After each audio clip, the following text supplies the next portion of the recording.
I quickly want to cut across to India Today's Foreign Affairs editor Geeta Mohan joining us with the latest on this big story. Also with me is Professor Brahma Chilani, a very well-respected analyst of security situation in this region and of course across the world. But I want to bring in Geeta Mohan first. Geeta, what more can you tell us about the strikes and this sudden escalation during this very fragile ceasefire that was or is in place? Hardly any ceasefire with more than 400 dead, Geeta. Well, this certainly is not a ceasefire anymore. Israel has upped the ante and escalated matters at a time when we do know that there is massive support that is coming Israel's way from the United States of America, Gaurav. And while there is an entire conversation on how will this entire issue be resolved, there's also a growing voice from Washington, D.C. that speaks of no two-state solution, that there can be no Palestine, a separate state for Palestine or Palestinians. I was just interviewing James Caravan from the Heritage Foundation, very close to the Trump administration, and he very clearly has said that the Palestinians will have to be removed there for peace to prevail, and that there cannot be a separate state for Palestine. So that's a position that has been taken, and you will see that more so coming from Washington, D.C., from official quarters on the situation on the ground. The reading is what Israel is saying and what Israel is sending back as dispatches to Washington, D.C., that the threat to Israel is real, it's serious, and that's why the actions that have been taken are preventive in nature. But at this moment, this is a huge, can't say violation because there is no ceasefire anymore, but the action is massive escalation.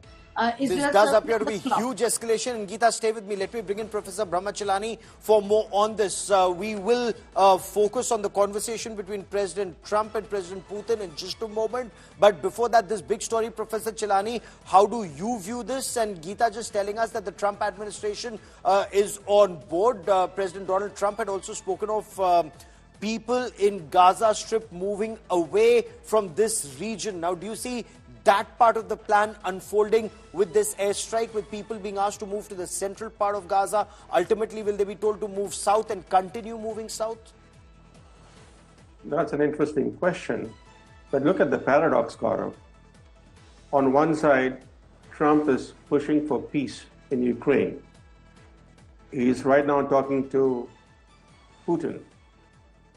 And on the other side, we have Trump giving approval to Israel to renew war in Gaza. Israel, of course, faces a terrible security situation. In fact, faces an existential crisis. But the problem is that over the decades, Israeli decision makers, instead of focusing on long-term strategic success, have focused on short-term tactical gains. So one wonders whether the latest strikes in Gaza by Israel have been driven by the desire for short-term tactical gains, because short-term tactical gains are not going to advance Israel's security. The focus on speedy victory, or the focus on showing to the people in Israel that the government is able to do things in a spectacular manner, that kind of focus tends to detract from underpinning Israel's long-term security. Absolutely. Professor Chilani, stay with me. There's breaking news coming in. We are learning from the White House that US President Donald Trump's conversation with the Russian President Vladimir Putin, those talks have just concluded. The Trump-Putin conversation lasted more than 2.5 hours.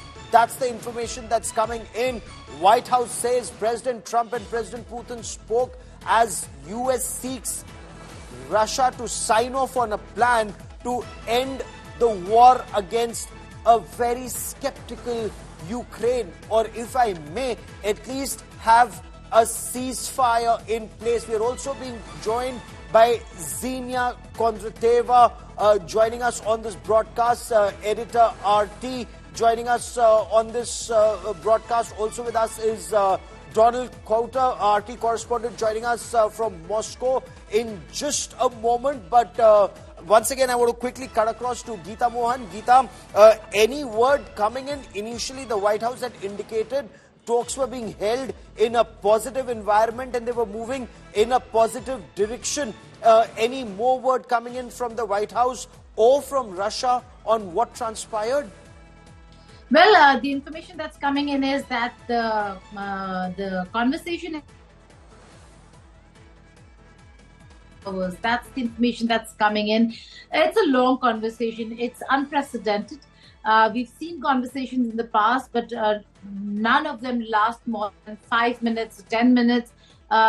Some go on for maybe half an hour, but 2.5 hours is a long time. And we're looking at a conversation where President Trump wanted to speak about a truce. Kremlin spokesperson Dmitry Peskov, in a conversation yesterday, said that all issues, current issues, will be on the agenda.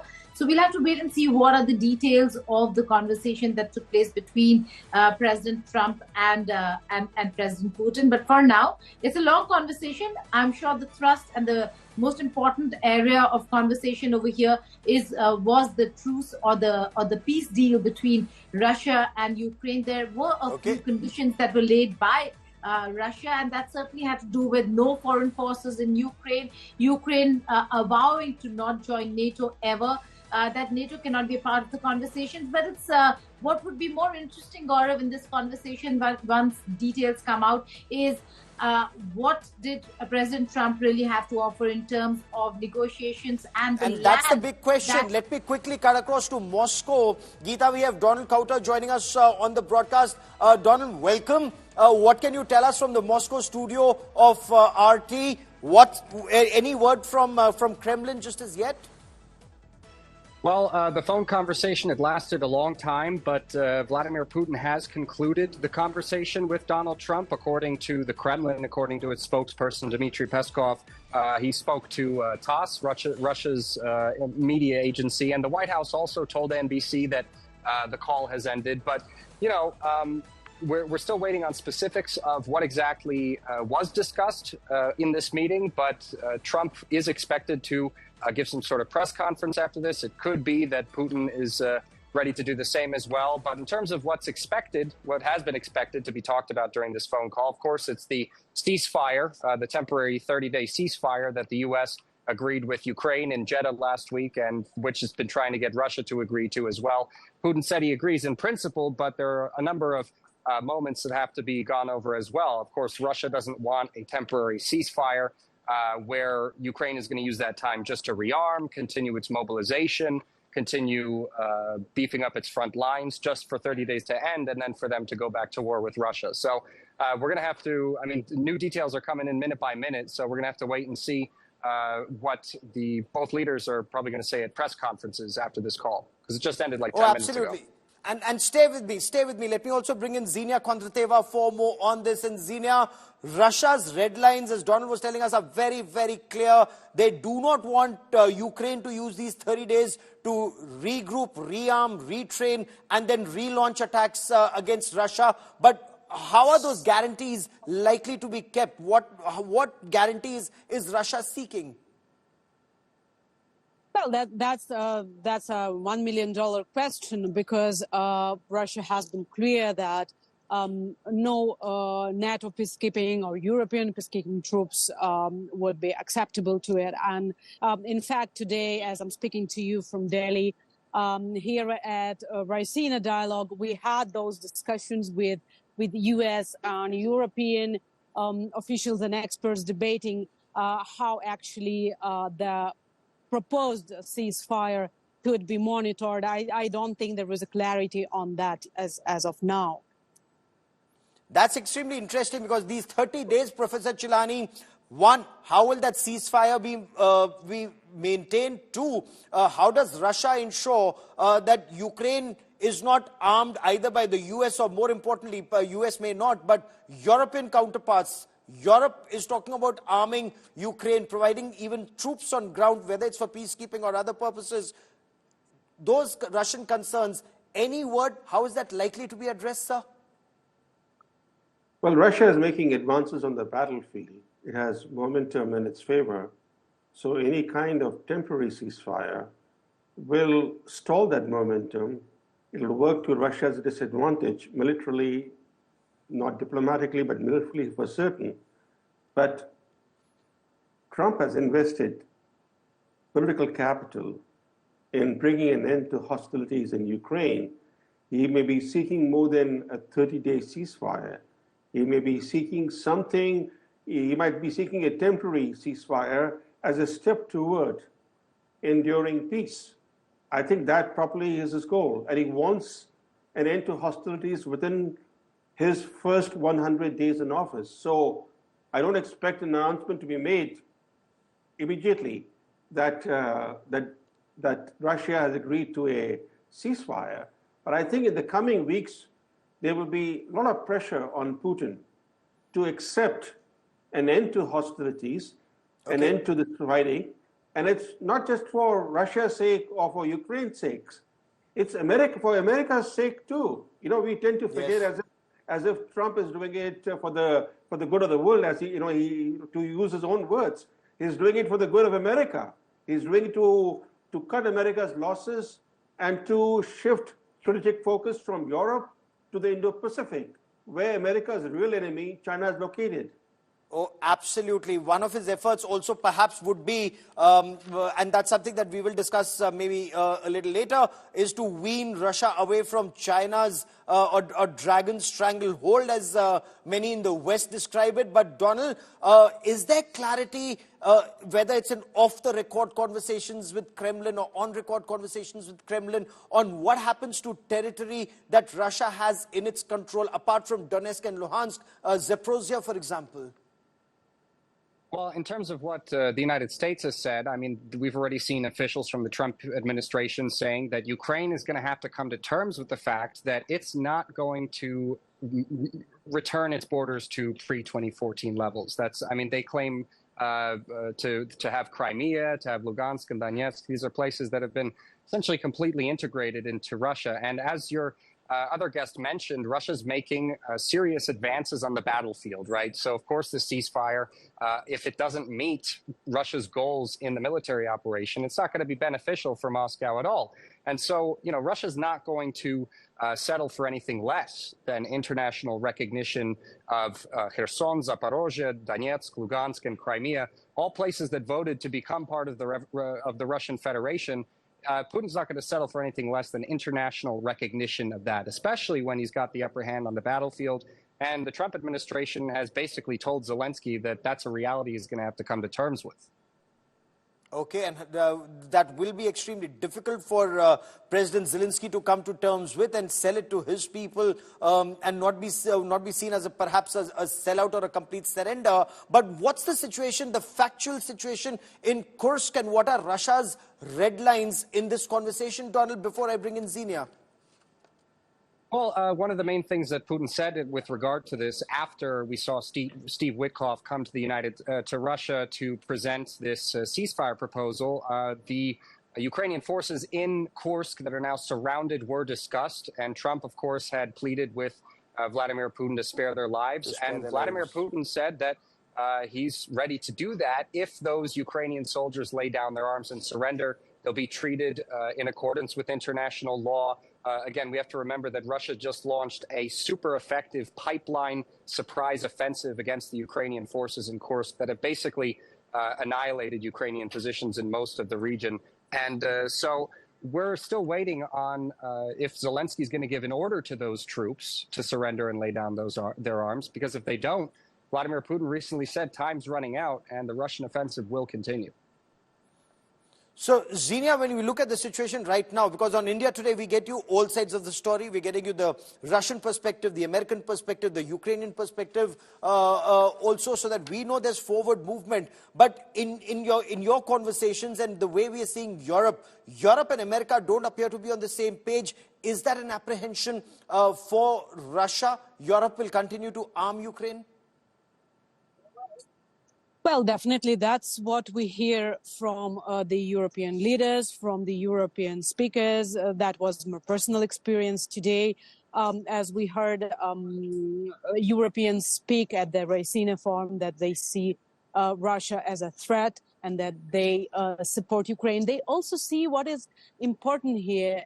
They see Russia as weak, which is probably does not really correspond with the reality. And not just talking about the situation on the battlefield, but economically.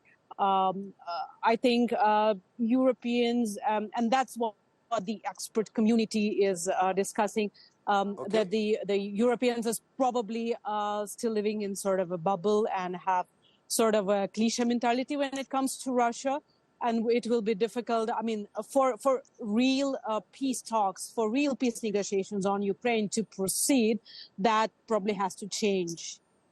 And Professor Chilani, if I may, are Europe and America then working at cross purposes? America wants peace. Donald Trump wants to show he's been able to achieve that peace, even if it's respite for a month. Europe is talking about arming Ukraine all the way till the end. Merit and Xenia Kondrateva saying that Europe perceives Russia to be weak, not just militarily on ground, but economically and politically isolated, except, of course, having support of countries like China. You're right, Gaurav. It's the split between the US and its European allies, including the UK and France, over the future of the war that is roiling international relations. The rift could transform the transatlantic alliance. And the irony is this, that Europe doesn't lack economic power. It's a powerhouse, economic powerhouse. Yet it depends on the US for its own security. So how can Europe on its own seek to prop up Ukraine? This is the paradox that Europe faces. But the good news is this, that diplomacy is back in action. Diplomacy between adversaries is crucial to diffuse tensions and prevent direct conflict. But Joe Biden firmly shut the door to diplomacy with Russia, prolonging Ukraine's suffering. Today, we are seeing how diplomacy has raised hopes of a ceasefire, hopes of an end to this vicious war. But I think there's a larger element to this, which is that if you look at Ukraine's choices, Ukraine has been on a losing streak. Its counteroffensive in 2023 failed. Its incursion into Kursk has recently failed or unraveled. It has lost about 1/5 of its territory to Russia. So the choice before Ukraine is either to continue on the present path, that is, continue on its losing streak, or to cut its losses. If it were to cut its losses and agree to end hostilities with Russia, it will be able to recoup its losses and emerge stronger eventually. You're absolutely right, Professor Chilani, and we will track developments on this story very, very closely. Donald Kauter, Xenia Kondrateva, and Professor Brahma Chilani for joining me here on this India Today special broadcast. Many thanks.